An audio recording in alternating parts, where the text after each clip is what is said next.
Station की सौगात देनी है।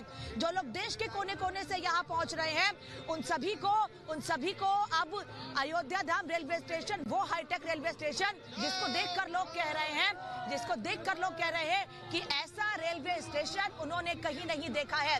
किसी एयरपोर्ट से कम नहीं है ये। तमाम अधिकारियों की गाड़ियां भी इस वक्त आप देख रहे हैं और थोड़ी देर में प्रधानमंत्री वहां पहुंचने वाले हैं, जहां पर भी लोग बड़ी संख्या में इंतजार कर रहे हैं प्रधानमंत्री नरेंद्र मोदी का। और प्रधानमंत्री भी दोनों तरफ मुड़कर, दाहिने तरफ बाएं तरफ, जहां जहां लोग उनका स्वागत करने के लिए मौजूद है, पूरे अभिवादन उनका स्वीकार कर रहे हैं प्रधानमंत्री नरेंद्र मोदी। और हर कोई जय श्री राम के नारे लगा रहा है। सब यही कह रहे हैं कि आज वो अपने प्रधानमंत्री को अपने बीच पाकर भावुक भी हैं, प्रसन्न भी हैं। वो प्रधानमंत्री, वो प्रधान सेवक जो लगातार ये कहते आए हैं कि वो अयोध्या के विकास के लिए काम करते रहेंगे। और अब अयोध्या का विकास हो रहा है। केवल वाराणसी नहीं, जहाँ के वो सांसद हैं वहां पर नहीं, बल्कि अयोध्या, वाराणसी, काशी, मथुरा, पूरे धार्मिक नगरी का हर जगह का विकास करेंगे। और आज वो विकास देखने को भी मिल रहा है। अयोध्या के लोग ही नहीं बल्कि यहाँ जो लोग पहले आए हैं वो भी यही बात कह रहे हैं कि अब हम अयोध्या नगरी को देखकर भाव विभोर भी हैं, खुश भी हैं, उत्सुक भी हैं। जिस अयोध्या नगरी की कल्पना हमने की थी, आज वही अयोध्या नगरी हमको देखने को मिल रही है।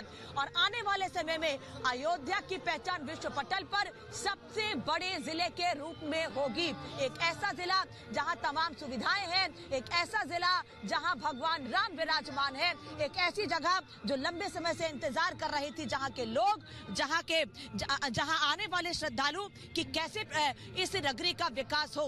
अभी भी देखिए, जहां तक आपकी नजर जा रही है, प्रधानमंत्री का काफिला धीरे धीरे आगे बढ़ रहा है। ये रोड शो धीरे धीरे आगे बढ़ रहा है और प्रधानमंत्री भी जैसे जैसे लोग उनका स्वागत कर रहे हैं, प्रधानमंत्री भी इस दौरान उनके स्वागत को, उनके अभिवादन को स्वीकार कर रहे हैं।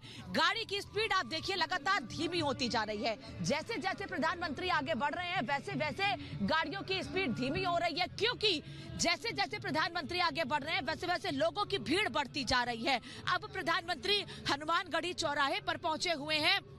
हनुमानगढ़ी चौराहे पर भी इसी तरीके से प्रधानमंत्री का स्वागत किया जा रहा है। हनुमानगढ़ी चौराहे से होते हुए मुश्किल से 100 से 200 मीटर की दूरी पर जैसे ही हनुमानगढ़ी चौराहे से प्रधानमंत्री आगे बढ़ रहे हैं, उसके बाद वो जन्मभूमि, वो राम मंदिर का निर्माण प्रधानमंत्री देख सकेंगे, जिसके लिए प्रधानमंत्री ने यह कहा था कि कोर्ट का आदेश आने के साथ ही भव्य राम मंदिर का निर्माण शुरू हो जाएगा।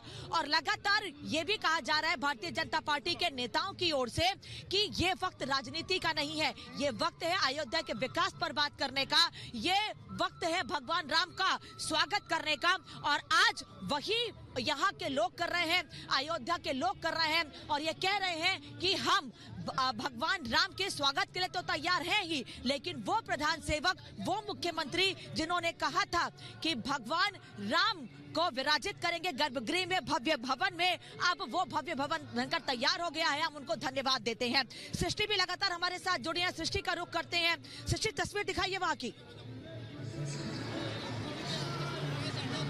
बिल्कुल, देखिए अनामिका, जैसा आपने कहा कि हनुमानगढ़ी से आगे बढ़ के जब रास्ता जाता है वो जन्मभूमि पथ बनाया गया है, वो द्वार बनाया गया है, 2 बड़े बड़े पिलर्स, मेन गेट वहां पर बनाया गया है, जिससे सिर्फ 500 मीटर का रास्ता तय करके आप रामलला के दर्शन कर पाएंगे। पहले एक लंबा रास्ता आपको तय करना पड़ता था, पैदल रास्ते से जाना पड़ता था, लेकिन बिरला मंदिर के ठीक सामने उस पथ का निर्माण किया गया है। इसी सोच के साथ में ये तमाम रास्ते बनाए गए हैं ताकि बहुत ही आसानी से चारों कोनों से, जहां से आप चाहें, आप रामलला के मंदिर पहुंचकर दर्शन कर सकते हैं। इसीलिए हम अयोध्या नगरी में लगातार एक एक तस्वीर दिखा रहे हैं। तो ये बात कही जा सकती है कि सिर्फ यहाँ मुद्दा मंदिर के निर्माण तक सीमित नहीं था, बल्कि समुचित अयोध्या का विकास किस तरीके से किया जाए उस तक सीमित था। और उसी खुशी की एक झलक जो है वो यहाँ के लोगों की आंखों में, उनके चेहरे पर और उनके पूरी तरीके से जैसे वो फूलों की वर्षा कर रहे हैं प्रधानमंत्री प्रधानमंत्री का स्वागत कर रहे हैं, उनके आचरण में दिखाई दे रही है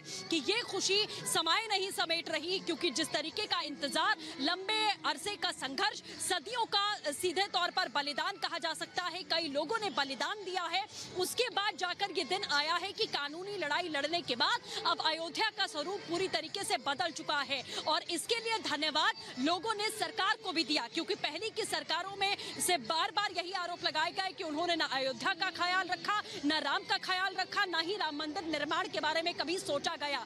तो सीधे तौर पर जिस तरीके से मंदिर के निर्माण के साथ पूरी अयोध्या इस वक्त विकास के दौर में है, और ये विकास की अभी शुरुआत है, ऐसा नहीं है कि विकास पूरा हो चुका है। इसी तरीके से विकास की धारा यहाँ पर बहती रहेगी। आज आप देखिए कि रेलवे स्टेशन और सीधे तौर पर एयरपोर्ट का उद्घाटन करने के बाद करोड़ों की सौगात पीएम देंगे।